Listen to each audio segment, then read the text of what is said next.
주님의 이름으로 여러분들을 축복합니다. 지금 저는 인도의 자해가온이라고 하는 곳에 와 있습니다. 자해가온에서 지금 부탄 집회를 진행하고 있습니다. 라비 목사님께서 부탄에 가셔서 부탄에 숨어 있는 중요한 그 하나님의 사람들을 만나게 됐고 그분들을 불러내서 지금 집회를 하고 있습니다. 100% 불교라고 하는 국가 종교를 가지고 있고, 그래서 조금 좀 심한 핍박이 실제로 존재합니다. 이 나라는 다른 사람들이 들어가기에, 다른 외국 사람들이 들어가기에 참 힘이 들어요. 이제 인도 정도는 조금 받아주는데 인접한 네팔 사람들만 들어가더라도 거의 하루에 200불 이상이 소요가 된다고 합니다. 그러니까 지정된 장소에서 머물러야 되고 지정된 이렇게 장소에만 가야 되는 그런 상황이다 보니까 그 정도인데, 실제로 한국 사람이 가면 이렇게 100%는 모르겠습니다만 다녀온 사람의 얘기를 들어보니 그 일주일에 우리나라 돈으로 한 1,000만 원 정도가 든다고 합니다. 정말 폐쇄적이고 외국인들에 대해서 그런 나라입니다. 뿐만 아니라 이제 100% 불교 국가이기 때문에 종교에 대한 자유를 엄격하게, 타 종교에 대한 어떤 배타성이 굉장히 많습니다. 그래서 이제 기독교인들이 복음을 전하다가 이렇게 잡히게 되면 최고로는 사형까지 받게 되는 일이 벌어집니다. 그래서 굉장히 어려운 나라예요. 그러니까 그 나라에 가서 기독교인을 찾는다고 하는 것이 사실은 불가능한데, 그 기독교인들이 지금 얼마나 있는지도 모르겠고요. 근데 그 안에서 이제 하나님의 사람들이 연결돼서 이제 그분들 모시고 집회를 한다고 하는 것은 정말 큰 은혜인 것 같습니다. 30명, 35명 정도 오신 것 같은데요. 정말 감사하게 남녀의 비율이 비슷하고요. 오신 분들 중에 정말 또 감사한 것은 다수가 20대 같습니다. 20대, 30대 이 정도인데 굉장히 청년들이 이제 와 있습니다. 이거 이제 자세도 좀 듣고자 하는 그런 자세가 좀 있어요. 예전에 우리나라의 어떤 그런 모습들, 그러니까 숙기가 많고 이렇게 뭔가 표현을 하는 게 별로 없지만 그럼에도 불구하고 좀 깊이 들으려고 하는 이런 부분이 있어서 지금 한참 진행 중입니다. 여러분들 계속 기도해 주시고 정말 부탄이라고 하는 나라가 살아나는 그런 계기가 될 수 있도록 기도해 주시길 바랍니다. 그런 중에 제가 이제 지금 이 인도 사역이 너무 중요하고 부탄이라고 하는 나라의 어떤 사역들이 너무 중요해서 그렇지 지난 며칠간의 이동은 정말 역대급이었습니다. 밤 한숨을 못 자고 비행기 시간을 맞추느라 그렇게 몇 시간을 꼼짝 않고 그 비포장 도로를 우리 표현으로 얘기하자면 상대방 차가 오는 그 길을 이렇게 중앙선을 이렇게 넘어가듯이 해가지고 그렇게 몇 시간을 달려가지고 겨우 이제 아슬아슬하게 갔는데 비행기가 연착이 되고 또 연착이 되고 또 연착이 되고 정말 역대급이었습니다. 그러니까 이동도 역대급이었지만 변수가 너무 많았습니다. 오는 날까지 그러면서 이제 부탄의 사역이 진행됐는데 이 부탄뿐만 아니라 앞으로 인도에서 진행될 사역들이 굉장히 하나님께서 크게 하시는 그런 열매들이다, 이렇게 개인적으로 좀 생각을 합니다. 그래서 좀 기대가 되고요. 이런 부분들 이렇게 실제로 느끼고 경험하고 있으니까 느끼고 있을 때, 경험하고 있을 때, 그리고 좀 따뜻할 때 우리 성도들에게 그대로 전달하고 싶어서 녹화라고 하는 방법을 사용해서 여러분에게 말씀을 전합니다. 하나님 크신 은혜가 있길 바랍니다. 지금 지난 네팔 사역, 지금 인도 안에서 인접 국가의 어떤 부탄 사역, 조금 있으면 이제 다른 지역으로 넘어가서 방글라데시와 또 네팔과 인도의 웨스트 벵갈 지역의 제자들과의 사역이 일어나고요. 또 이제 비행기를 타고 가서 지금 이제 동쪽인데 서쪽 끝에 가서 뭄바이라고 하는 곳에서 7개 주의 사역자들과 함께 또 세미나를 하고 또 이제 남쪽으로 가서 하이데라바드에서 또 중요한 집회를 하고 이렇게 마무리하고 나서 이제 귀국을 하게 됩니다. 하나님께서 너무 많은 준비를 하셨습니다. 이제 딱 넘어왔을 때, 인도에 넘어왔을 때 저희를 만났던 라비 목사님께서 짧게 간증을 하셨습니다. 제가 배운 게 있습니다. 정말 복음을 생명으로 받은 자, 성경의 복음 예수님이 하나님의 아들 그리스도라고 하는 사실을 진실로 받은 자 한 명은 능히 나라를 살릴 수 있다는 걸 제가 배웠습니다. 그리고 나서 저는 뛰었습니다. 지금 인도의 36개 주 중에 30개 주에서 제자를 찾은 것 같습니다. 이제 36개 주 얼마 남지 않았는데 그 모든 주에서 제자를 찾고 난 이후에는 바로 모든 도시들도 또 그 밑에 마을들로 들어갈 것입니다 라고 고백해 주셨습니다. 14억이 되는 이 인도 땅에 하나님의 사람, 라비 같은 하나님의 사람을 준비시켜 주셔서 지금 놀라운 일들을 행하고 계십니다. 그러니까 주님을 찬양할 수밖에 없는 그런 일인 것 같습니다. 예, 그런 은혜 중에 있습니다. 그런 은혜 중에 지금 주시는 것이 뭐며 우리 성도들에게 무슨 말씀을 주시려고 하는지 기도하는 중에 언뜻 하나님께서 말씀 주신 것이 우리 베드로전서 5장입니다. 함께 보시도록 하겠습니다. 베드로전서 5장, 베드로가 쓴 베드로전서 5장 1절부터 4절에 보시면 너희 중 장로들에게 고난하노니 나는 함께 장로된 자요 그리스도의 고난의 증인이요 나타날 영광에 참여할 자니라. 너희 중에 있는 하나님의 양무리를 치되 억지로 하지 말고 하나님의 뜻을 따라 자원함으로 하며 더러운 이득을 위하여 하지 말고 기꺼이 하며 맡은 자들에게 주장하는 자세를 하지 말고 양무리의 본이 되라. 그리하면 목자장이 나타나실 때에 시들지 아니하는 영광의 관을 얻으리라. 아멘. 자, 이 본문을 가지고 나는 그리스도의 고난의 증인이요 나타날 영광에 참여할 자니라 라고 하는 제목으로 말씀을 전하겠습니다. 여러분 아시겠지만 베드로의 인생은 완전히 바뀌었습니다. 예수님을 만나고 난 이후 그리고 예수님의 마지막 질문 너희는 나를 누구라고 하느냐 라고 하는 그 질문에 주는 그리스도시요 살아계신 하나님의 아들입니다라고 대답한 그 이후 정확하게 예수님이 하나님의 아들 그리스도라고 하는 사실을 정확하게 깨닫고 자기의 주인으로 모신 바로 그날 이후로는 베드로의 인생은 완전히 바뀌었다고 할 수가 있습니다. 존재적인 변화가 일어났고 삶의 큰 충격적인 변화가 일어났죠. 영원한 죄인이었던 그 자가 그리스도의 대속의 죽음으로 말미암아 그 피값으로 말미암아 영원히 죄 가운데서 해방받는 일이 벌어지며 요한복음 8장 44절에 예수님이 하신 말씀을 따라 너희는 너희 아비 마귀에게서 났다고 얘기했는데 사단의 자녀였던 자가 하나님을 만나 하나님의 자녀가 되는 일이 그 인생 가운데 일어났습니다. 실상 흑암과 사망과 흑암의 그늘에 앉아있던 하나님을 떠나 사망 가운데 있었고 하나님과 원수되었던 그 자가 그리스도 예수 이름으로 말미암아 하나님을 만나게 되는 사단의 손아귀에서 완전히 해방받고 영원히 죄가 해결이 되는 이런 놀라운 참된 구원에 이르는 자가 되었습니다. 존재적인 변화가 일어났죠. 그 일이 뭘 통해서 일어나냐면 그리스도의 고난을 통해서 일어났다는 것을 정확하게 알았습니다. 여러분 우리는 나타난 어떤 영광과 축복과 성공과 승리에 굉장히 목마릅니다. 사람들에게 이목의 어떤 집중을 받기를 원하고 영향을 끼치기를 원하고 손대는 것마다 잘 되기를 원하고 남들 위에 올라서기를 바라고 남들이 받지 못한 복을 받기를 우리가 많이 기대하고 있습니다.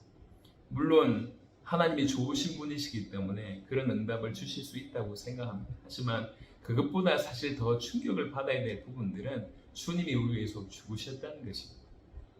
이 그리스도의 고난에 대한 부분들은 구원받은 모든 사람 예외 없이 자기의 비밀일 수밖에 없습니다. 주님이 나를 위해서 죽으셨다. 여러분 우리가 살아날 수 있는 유일한 방법은 하나밖에 없습니다. 그가 대신 죽으셨다. 이 방법 말고는 우리가 살 수 있는 방법이 전혀 없습니다. 그의 죽음이 우리를 살리신 거예요. 만물을 창조하신 분, 모든 우주를 다스리고 계신 그분이 우리를 살리기 위해서 이 땅에 인간의 몸을 입고 이 땅에 나타나셔서 우리를 살리기 위해서 대신 죽으셨습니다. 사도 베드로는 누구보다도 이 그리스도의 죽음을 정확하게 알고 있었습니다. 죄 없는 분이라는 걸 알고 있었고 그가 우리를 대신해서 죽으셨다는 것을 알고 있었습니다. 그래서 베드로전서의 표현에 보면 의로운 자가 불의한 자를 대신해서 죽으셨다고 하는 표현을 명확하게 사용했습니다. 그렇습니다.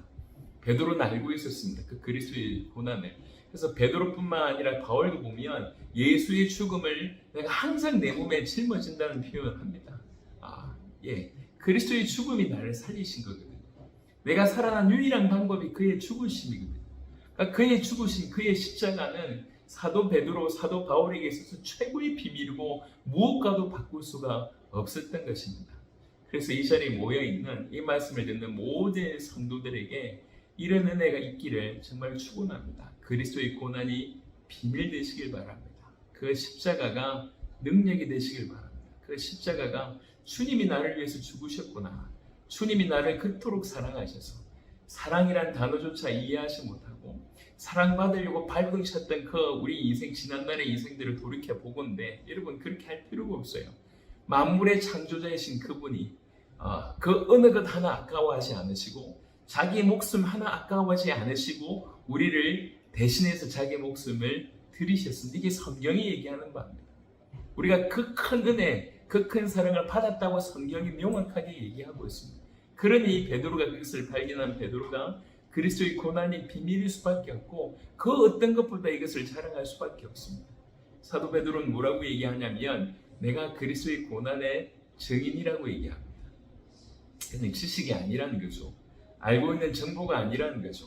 예, 자기 것이라는 것입니다. 정말 그 그리스도의 대속의 죽음을 이해하고 그것들을 통과하고 정말 참된 회개가 일어나고 그 그리스도의 죽음으로 살아났다고 하는 것들이 너무 정확하게 깨달아지고 이것들이 자기 것이 되었기 때문에 나는 감히 그리스도의 고난의 증인이라고 얘기합니다. 우리 모두가 그리스도의 고난의 증인으로 살게 되길 바랍니다. 내가 예수 이름으로 이 축복을 받았습니다. 좋은 얘기입니다. 내가 예수 이름으로 이 문제 해결받았습니다. 좋은 얘기입니다. 내가 예수 이름으로 이런 응답 받았습니다. 좋은 얘기입니다. 하지만 그 모든 좋은 얘기보다 주님이 나를 위해서 죽으셨습니다. 그 그리스도의 죽음이 나를 살리셨습니다. 나는 그리스도의 죽음의 증인입니다. 라고 고백하는 저와 여러분 되시길 바랍니다. 이게 베드로의 고백, 사도 바울의 고백입니다. 그래서 나는 더 이상 십자가와 예수가 그리스도라고 하는 사실과 그가 십자가에 못 박히신 것 외에는 더 이상 자랑하지 않는다고 얘기했습니다. 자랑할 수가 없었습니다. 그게 사도 바울의 고백이었습니다.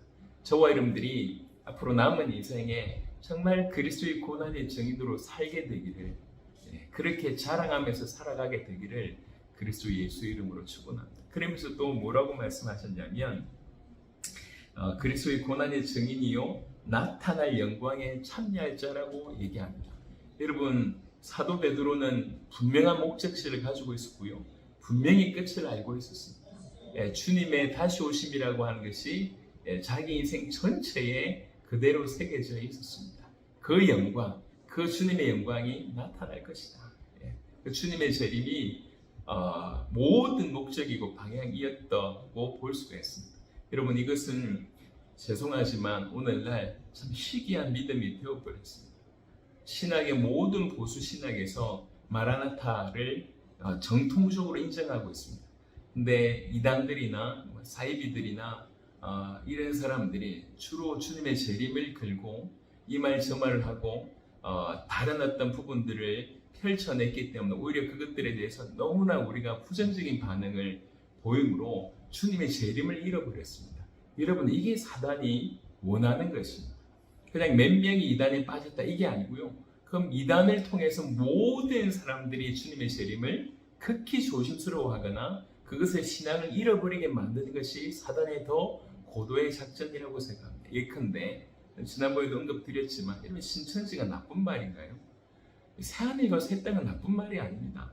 성경에 있는 얘기고 우리가 지향 반드시 가야 될 그 목적지입니다. 너무 영광스러운 얘기예요. 근데 그 새하늘과 새 땅을 저 나쁜 사람들이 이용함으로 말미암아 신천지 새하늘과 새 땅 자체가 아주 나쁜 이미지로 이렇게 가고 있습니다. 그게 사단이 원하는 거죠. 구원받은 자로 하여금 중요한 것을 잃어버리게 만든 것입니다. 신앙의 가장 중요한 부분들을 잃어버리게 만든 것이죠. 주님의 재림은 모든 사람들이 구원받은 모든 사람들이 기다려야 될 부분이고 사모해야 될 부분입니다. 영광스러운 것입니다. 그러니까 나타날 영광에 대해서 베드로가 어떤 믿음을 가지고 있었는지를 보게 되고, 그리고 뭐라고 말씀드리냐면 나타날 영광이라고 하는 표현을 쓰면서 그것에 참여할 자라고 얘기하고 있습니다. 그때 우리 주님이 다시 오실 때 내가 그 주님 앞에 서게 될 거고, 그 영광스러운 모습을 보게 될 거고, 그 영광스러운 모습으로도 우리가 그와 같이 변하게 될 것이라고 분명히 믿고 있었습니다. 그리고 그 일을 위해서 지금 살아가고 있음을 얘기하고 있습니다. 주님의 다시 오심을 준비하는 자로, 주님의 다시 오심을 예비하는 자로, 주님의 다시 오심을 목적해서 길을 걸어가고 있습니다. 그러니까 구경꾼이 아니라 참여자로 지금도 살아가고 있고 그때도 참여할 것이라고 100% 믿고 있었습니다. 이게 베드로의 믿음입니다.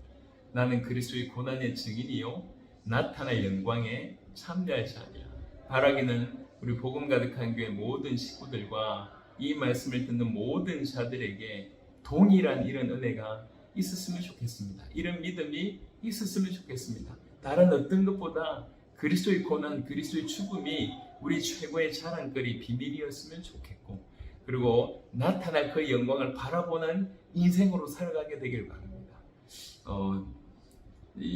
길지 않지만 제 인생을 돌이켜 보더라도 50년 이상을 교회 안에 살았습니다. 참 많은 사람들을 봐왔고 전 세계 많은 사람들을 만나왔습니다. 많이 도전받은 부분들도 많고 회개되는 부분들이 많고 또 성장할 수 있는 그런 수많은 만남들도 분명히 많았습니다. 하지만 그렇지 않은 부분들 또한 너무 많았습니다. 너무나 열심히 신앙생활을 하는 것 같은데 사실은 그리스도로 인하여 복받기를 원하고 어떤 축복된 어떤 그것들을 원하고 인생의 변화보다는 다른 것들을 더 원하는 것들을 참 많이 보고요. 실제로 또 주님의 재림하고는 무관한 인생을 살아가는 경우들이 많습니다. 퍼센테이지로 사실은 얘기하고 싶지만 자세한 건 아니기 때문에 언급을 못 하겠습니다. 하지만 긍정적인 부분들보다는 부정적인 부분들이 너무 많은 것 같습니다. 여러분, 우리는 깨어 있어야 됩니다. 마지막 때에 깨어 있는다고 하는 부분들을 조금만 생각해 보면 오늘 베드로의 고백은 우리한테 큰 답을 줍니다. 우리 모두가 그리스도의 고난의 증인이며 정말 나타날 영광에 참여할 자 되시길 바랍니다. 이런 신앙을 가지게 된 거예요, 베드로가. 그러니까 존재적인 변화가 정말 그 안에 있다 보니까 삶의 지향점 전체가 바뀌게 되는 거예요. 어부로서 물고기 많이 잡아야지 이렇게 살았던 인생이 물고기를 넘어서는 것을 보게 된 거예요. 세리 활동을 하면서 조금만 더 하면 공식적인 세리이기 때문에 얼마나 많은 돈을 찾고 갈 수가 있겠습니까? 그렇게 조금 더 돈을 어떻게 모을까라고 했던 그 인생이 완전히 다른 인생이 돼버린 거예요. 혈기 가득해서 나라 사랑하는 마음을 가지고 있습니다. 어쨌든 우리나라, 우리 민족을, 저 유대 민족을, 이스라엘 민족을 로마의 압제에서 벗어나게 해야 되겠다는 것 때문에 서슴없이 칼도 잡고 사람한테 아니면 어려움을 이렇게 감수하고서라도 이렇게 좀 심각한 일을 저질렀던 그런 인생이 더 이상 그걸 꿈꾸지 않고 다른 것을 보게 됩니다. 존재적인 삶의 변화가 실제로 삶의 변화 전반적으로 이렇게 확대되는 걸 보게 됩니다. 복음이 다가오고 이 복음으로 말미암아 어디로 나아가야 될지를 보이게 됩니다. 오늘 베드로의 표현으로 얘기하자면 정말 그리스도의 죽음이라고 하는 것이 이해되고 이것이 나와 무관하지 않고 바로 이 사건 때문에 내가 살았구나. 그 정도로 주님이 나를 사랑하시는구나. 내가 특별한 은혜를 받았구나. 내가 완전히 영원히 죄 가운데서 해방받았구나. 사단의 손아귀에서 해방받았고 하나님을 떠나있던 내가 하나님을 만나서 생명을 얻게 됐구나. 이게 그리스도 예수 이름으로 내 공로가 아니라 그분의 일방적인 은혜로 이런 일이 벌어졌구나라고 깨달아지게 되니 더 이상 돈 열심히 벌어야 되겠다 이런 수준을 열심히 살아야 되죠. 하지만 이런 수준을 넘어서서 영원한 하나님의 나라 임할 그 영광을 바라보게 되는 자가 되어버린다. 주님의 다시 오심을 위해서 살 수밖에 없고 그 나타날 영광에 참여할 자가 되어버린 거예요. 그 길을 걸어갈 수밖에 없는 겁니다. 그게 지금 사도들의 인생의 변화였고 초대교회의 변화였습니다. 놀랍지 않습니까? 사실 이런 변화가 우리 안에서도 극하게 일어나지 않는다 할지라도 서서히 일어난다 할지라도 일어나는 것이 정상입니다. 늘 얘기하지만 어둠이었지 어둠이 빛이 됐는데 그 빛이 어떻게 어둠과 같을 수가 있습니까? 같을 수 없습니다. 죽었던 자가 살아났는데 어떻게 살아난 자가 죽은 자와 같을 수가 있습니까? 그럴 수 없습니다. 같을 수가 없습니다. 완전히 다른 일들이 벌어진 거예요.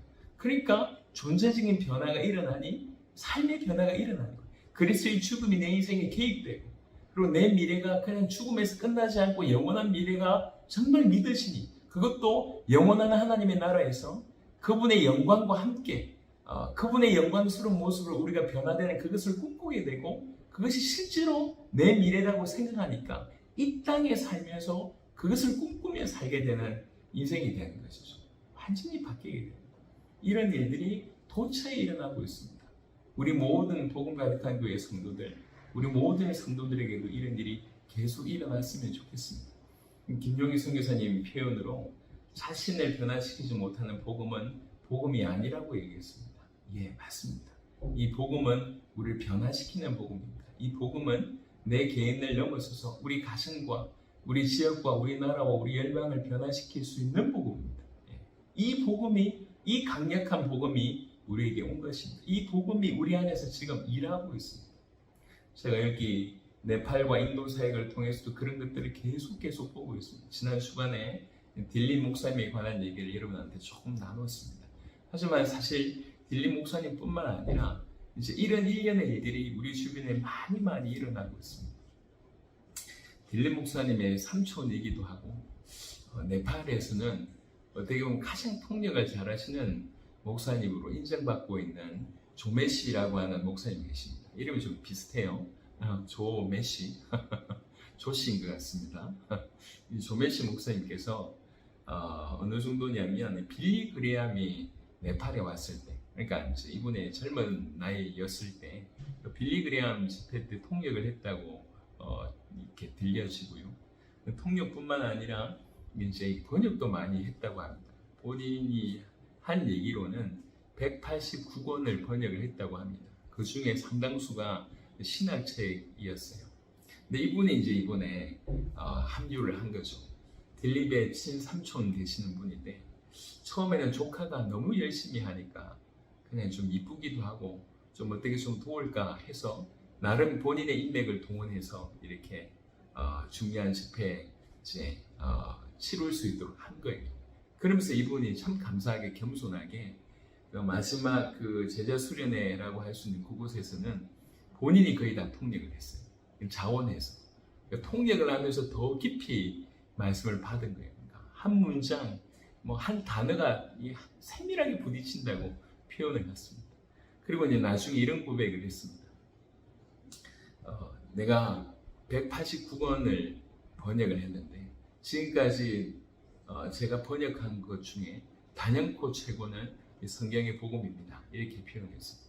그러니까 우리 책이 최고다 이런 개념보다는 덧붙이면서 하신 말씀이 대부분의 신학책들은 사람의 얘기를 합니다. 어떤 신학자가 이런 얘기를 했습니다.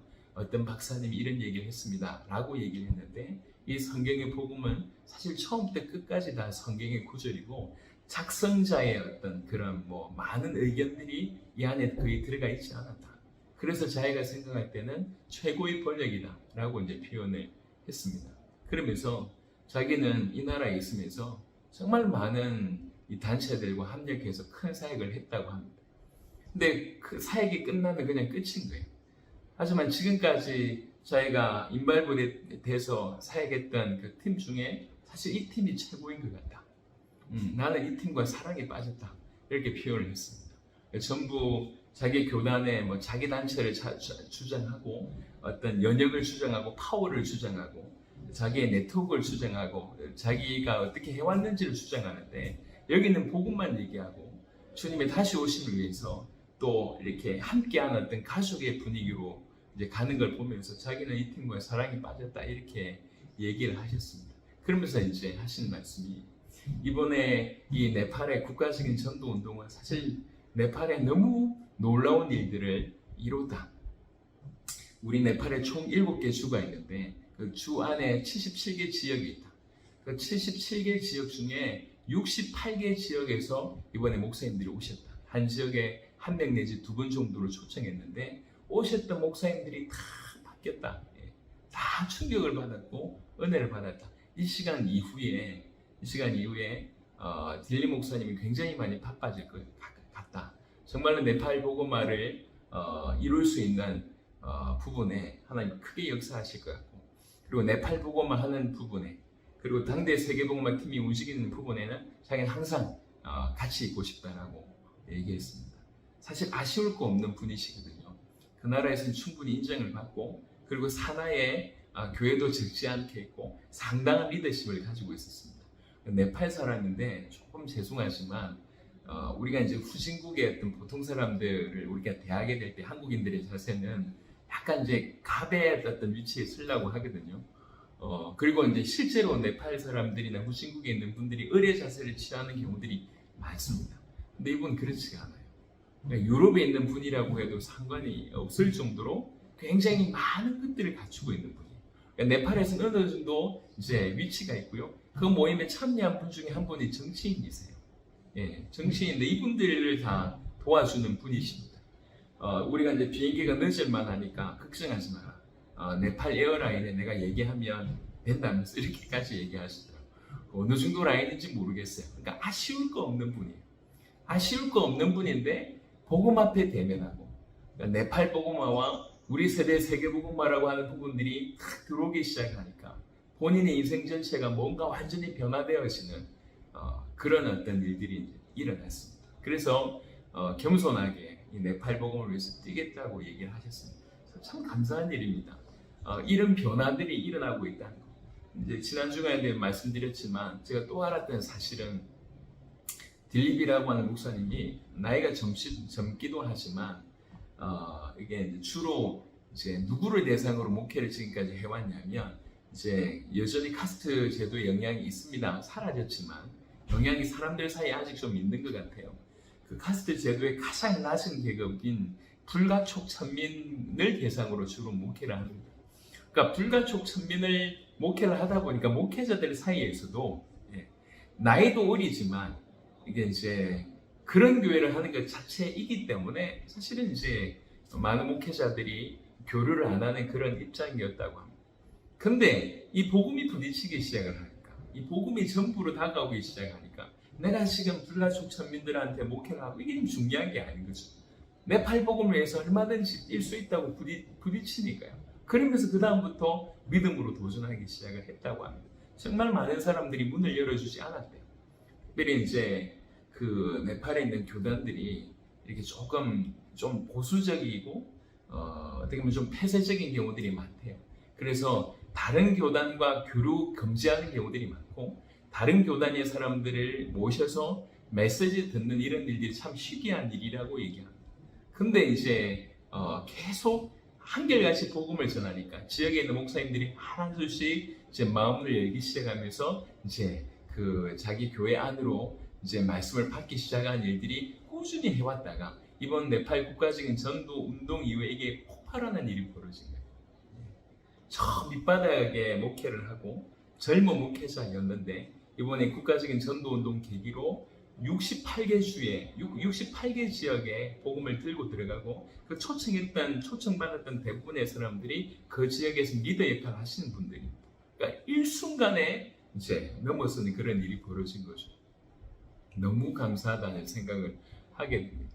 그러니까 사실은 이 복음이 들어와서 이전에는 그냥 본인의 어떤 이 가지고 있는 틀, 아니면 본인이 가지고 있다는 생각에 머물렀는데, 이 복음 자체가 너무 위대한 복음이고 일어났던 어떤 변화가 실제로 이렇게 깨달아지고 나타날 영광이라고 하는 것이 너무 보이다 보니까 이것들을 두고 믿음으로 도전하고 새로운 꿈을 꾸게 되는 겁니다. 죄인이 영원한 것을 꿈꿀 수 있다는 것은 이건 그야말로 큰 은혜입니다. 죄인은 소망이 없는 자입니다. 근데 그 죄인이었던 자가 그리스도의 피가 그 인생에 개입되면서 그 죄 가운데서 건진받은 놀라운 일이 벌어질 뿐만 아니라 영원한 하나님의 나라를 볼 수 있게 된 거예요. 얼마나 엄청난 일입니까?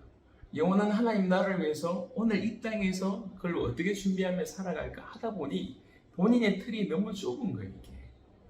사실 이게 아무것도 아니라는 걸 알게 되고 그 위를 넘어서고 그 위를 넘어서는 일이 벌어지는 거지. 너무 감사하죠. 아까도 제가 말씀드렸지만 우리 인도의 라비 목사님께서 오시자마자 그렇게 얘기했어요. 내가 정말 이 한 사람을 복음받은 한 사람이 한 나라를 바꿀 수 있다는 걸 배웠습니다. 예, 이래가지고 36개 주 중에 30개 주에 벌써 제자를 찾고 모든 주의 제자를 찾기를 위해 더 도전한다는 얘기를 했습니다. 근데 그걸 넘어서서 이제 인도 주변을 보기 시작한 겁니다. 그래서 이번에 부탄뿐만 아니라 네팔 얘기하고 말레이시아 이런 데 지금 가슴이 들어가 있어요.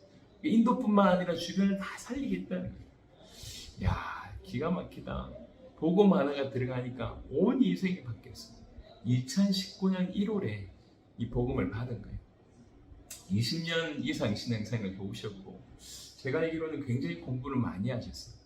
예, 정확하게 무슨 공부를 하신 적이 한 것인지 몰랐는데 지난번에 스리랑카에 우리 박해나 변호사님 우리 장로님 오셨을 때 그때는 또 얘기하다 보니까 변호사 공부를 또 좀 하셨다고 하시더라고요. 자격이 있다 이런 얘기 하시네요. 또 법을 공부했고 신학을 공부했고 또 공학을 공부했다는 얘기도 있어요. 하여튼 똑똑한 분입니다. 박사학위가 몇 개 되는가 뭐 이런 그래요. 그런 분이 2018년부터 굉장히 갈급해졌어요. 뭐가 갈급해졌냐면 왜 우리 지금의 신앙생활하는 우리와 초대교회는 저렇게 다를까? 바울이라고 한 인생을 통해서 복음받은 사람들이 왜 저렇게 바뀌었을까? 바울은 도대체 뭘 복음을 전했을까? 이게 굉장히 갈급해졌고 궁금해서 계속 연구하는 그런 시간을 보냈다고 합니다. 그러다가 우리가 전한 이 영상 하나가 온 거예요. 그 1강 하나를 듣고 바로 답을 냈다고. 그렇다. 이거지. 그렇지. 바울이 전한 복음이 이거지. 사도들이 전한 복음이 이거지. 초대교회가 전한 복음이 이거지. 지금 이것이 인도에 필요하고 지금 이것이 열방에 필요하지. 그냥 그대로 들어온 겁니다. 생명으로 붙잡아 지금. 그때부터 아까도 간증을 하더라고요. 정말 모든 아는 사람, 신자든지 불신자든지 모든 아는 사람, 또 만나시는 모든 사람들에게 어떻게든 계속 복음을 전하는 거예요. 그 얌전하신 분이 옆에 누가 말을 걸어주지 않으면 말도 하지 않는 그 얌전한 분이 거침없이 계속 복음을 전해요. 할 수 있는 모든 방법을 통해서. SNS, 페이스북 같은 데 보면 이제 목사님들이 이렇게 많은 메시지가 올라오잖아요. 그러면 그걸 듣고 있다가 이제 연락하는 거예요. 그 목사님한테.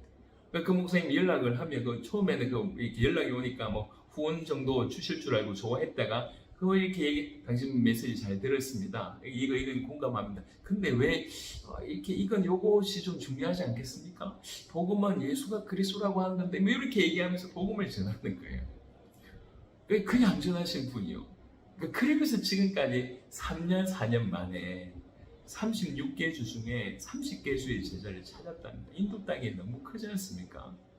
그 큰 땅덩이에 저 사람이 혼자서 뛰면서 4년 정도 만에 30개 주의 제자를 찾고 이게 소원 이렇게 기도하고 있는 바 한 주에서 1000명씩 이 복음을 진실로 생명으로 받은 자들이 일어나길 1000명의 목회자가 일어나길 기도한다고 하더라.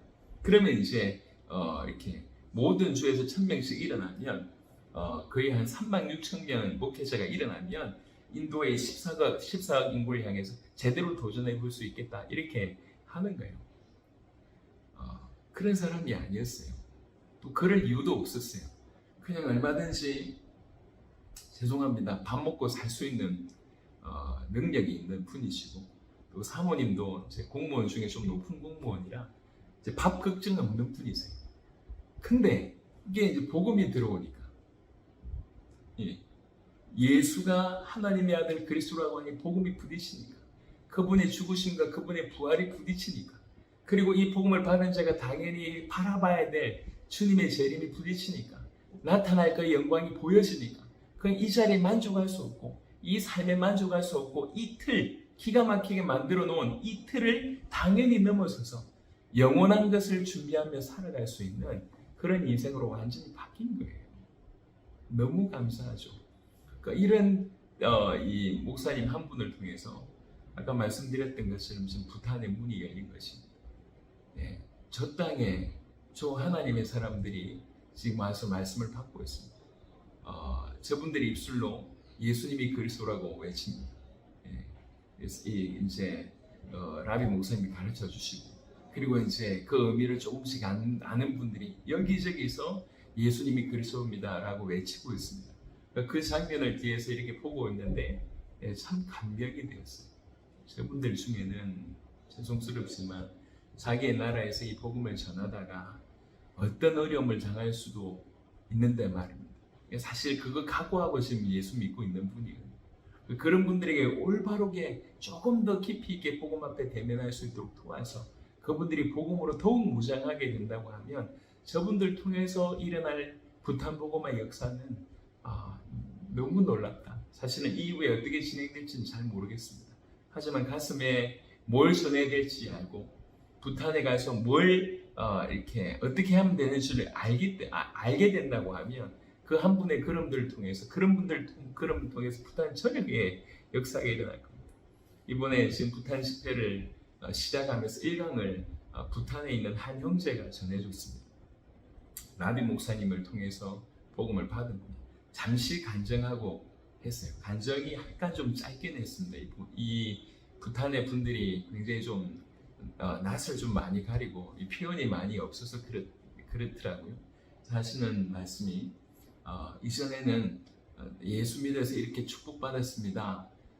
예수 믿어서 이렇게 해결받았습니다.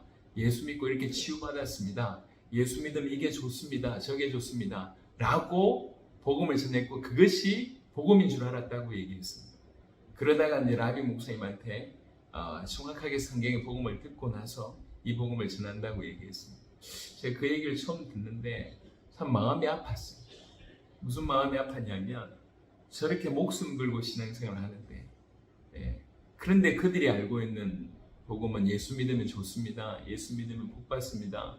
예수 믿으면 해결됩니다. 예수 믿으면 마음이 평안합니다. 예수 믿으면 응답받습니다. 라고 하는 것은 말이 되지 않지 않습니까? 그 나라의 상황에 그 나라에 가서 예수 믿으면 복 받습니까? 말이 안 되잖아요. 예수 믿으면 축복받고 예수 믿으면 응답받습니다라고 하는 것이 그 나라의 복음일 수 없지 않습니까? 그럼에도 불구하고 그렇게 믿고 목숨을 잃을 수 있는 상황인데도 불구하고 고스란히 그들이 이해하고 있는 수준이 그거라고 하는 것에 너무 마음이 좀 무겁고 아팠습니다. 빨리 예수님이 하나님의 아들 그리스도라고 하는 이 부분을 더 선명하게 알게 해야 되겠다. 성경의 기록의 목적대로 예수님이 하나님의 아들 그리스도이심을 믿게 하는 일이 있어야 되겠다는 생각이 더 간절하게 들었습니다. 여하튼 한 분 한 분이 자기 인생의 존재적인 변화와 삶의 변화가 일어나서 통째로 완전히 바뀐 거예요. 오늘 이제 저녁에 우리 필리핀에서 우리 김숙향이라고 하는 선교사님 합류하신, 지난번에 말씀드렸지만 부분이 이제 필리핀의 이제 조폭 중에도 대단한 조폭이었고 너무 무리를 일으켜서 사형수였던 그 인생이 감옥 안에서 20몇 년 감옥 살다가 감옥 안에서 예수님을 진실로 받아들이고 믿게 되면서 그 인생이 완전히 바뀌게 되고 감옥 안에서부터 전도자의 삶을 살다가 대통령 특별 사면 받아서 나온 이후로 더욱 전도자의 삶을 살다가 이제 인생을 마무리하셨습니다. 감사하죠. 여러분, 복음은 시시하지 않습니다. 십자가가 부족할 리 없습니다. 예수님이 우리 대신 죽으신 그 사건은 절대로 부족하지 않습니다. 우리를 영원토록 완벽하게 구원할 만큼 능력이 있는 것이 그 예수의 복음입니다. 예수님이 하나님의 아들 그리스도라고 하는 복음이 그렇게 능력이 있습니다. 이 복음으로 이제 변화된 일들이 전 세계에서 일어나고 있고, 사실 우리도 이제 그 변화의 속도가 다를 수 있고, 이제 뭐 극적이냐 좀 덜 극적이냐의 차이지만 변화가 일어나지 않습니다. 이런 과거를 조금만 돌이켜 보세요. 이 복음이 오기 전에 여러분의 상태들, 지금 어떤 여러분들이 뭘 꿈꾸고 있는지, 여러분 실제로 복음이라면 여러분 안에서 그런 변화가 계속 일어날 것입니다. 그러니까 그런 변화를 더욱더욱 사모하시길 바랍니다. 회의를 하고 사도 베드로가 고백했던 것처럼 나는 그리스도의 고난의 증인이요 나타날 영광에 참여할 자니라. 아주 짧은 고백이지만 우리 신앙인들이 뭘 믿고 살아야 되며 어떻게 살아야 되며 어떤 중심으로 살아야 될지를 가장 잘 표현한 어떤 구절 중에 하나가 아닌가 생각합니다. 그래서 바라기는 우리 모두가 다른 어떤 자랑보다 주님이 나를 위해서 죽으셨다. 그 십자가는 내 것이다.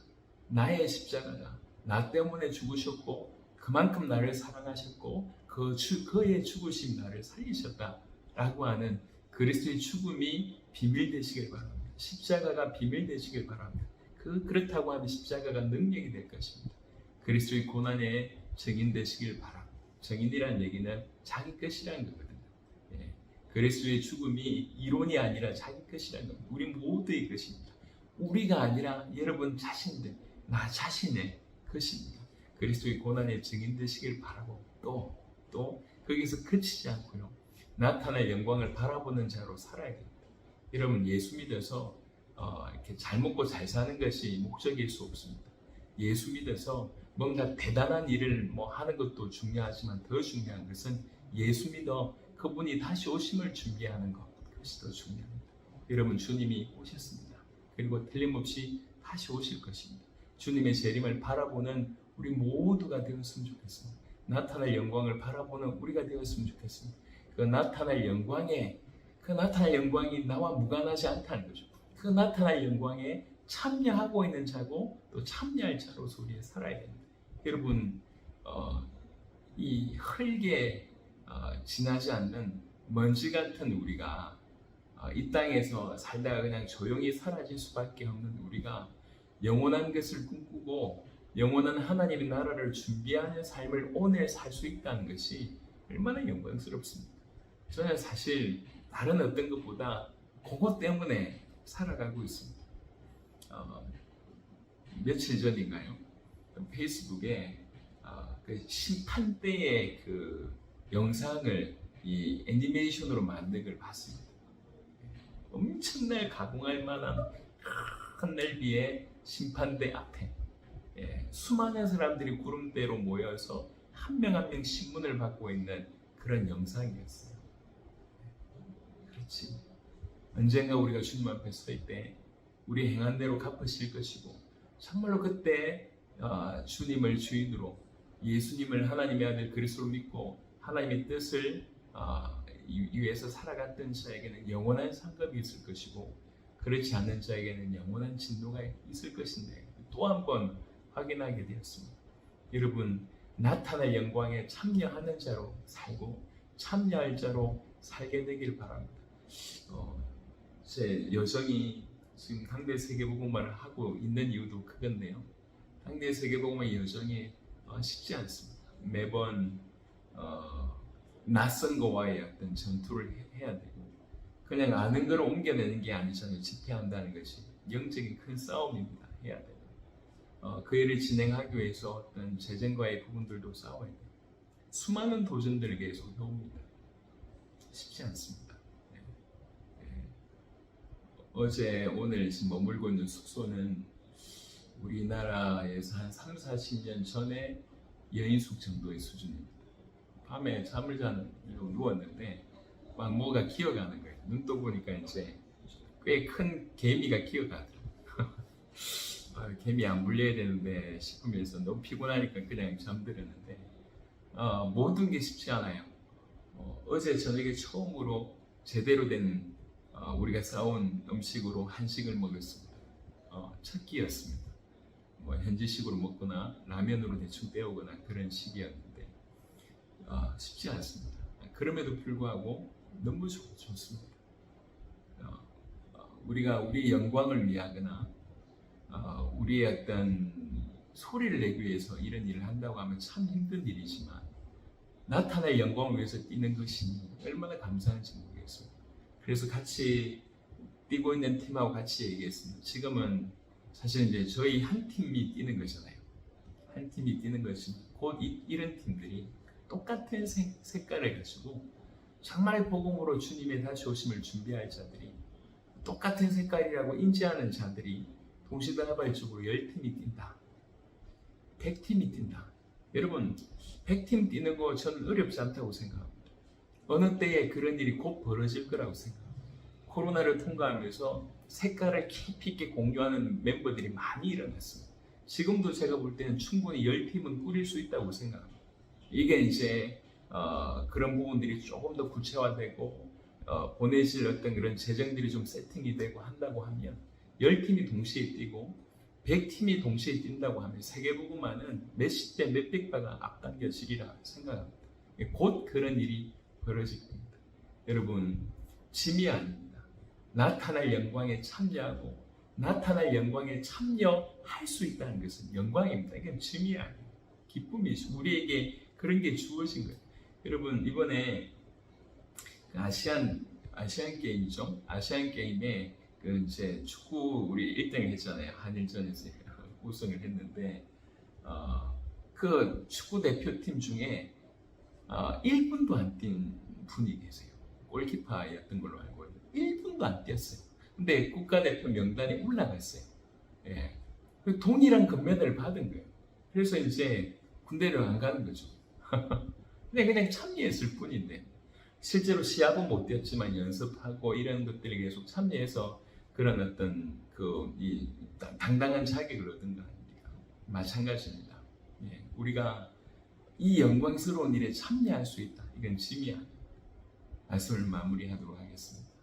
이 땅을 살아가면서 그리스도의 고난의 증인이요 나타날 영광에 참여할 자로 저와 여러분들이 정말로 살게 되기를, 우리 모든 성도들이 바로 그러한 삶을 꼭 살게 되기를 그리스도 예수 이름으로 축원합니다. 살아계신 주님 감사합니다. 우리에게 귀한 은혜의 베푸심을 감사합니다. 주님, 정말 당대 세계복음화의 중요한 제자들을 원건강체에서 불러일으키셔서 감사합니다. 그것을 또 우리 모든 성도들이 함께 목도하게 하셔서 감사합니다. 바라기는 우리 모든 성도들, 이 말씀을 듣는 모든 자들에게 베드로의 고백처럼 나는 그리스도의 고난의 증인이다 고백하고 나타날 영광에 참여할 자라고 감히 믿음으로 고백하는 그런 자들이 되게 하여 주옵소서. 그래서 예수의 죽으심을 비밀로 간직하며 주님 다시 오심을 늘 바라보고 지금 참여하는 자의 삶을 사는 우리 모두가 되도록 하나님 역사하여 주옵소서. 이미 그런 축복을 우리 복가구에는 다 허락해 주셨습니다. 이것을 받아들이며 감사해하며 기뻐하는 우리 모든 성도들 되시기를 원합니다. 하나님 축복하여 주옵소서. 감사를 드렸고 우리 주 예수 그리스도 이름으로 기도드렸습니다. 아멘.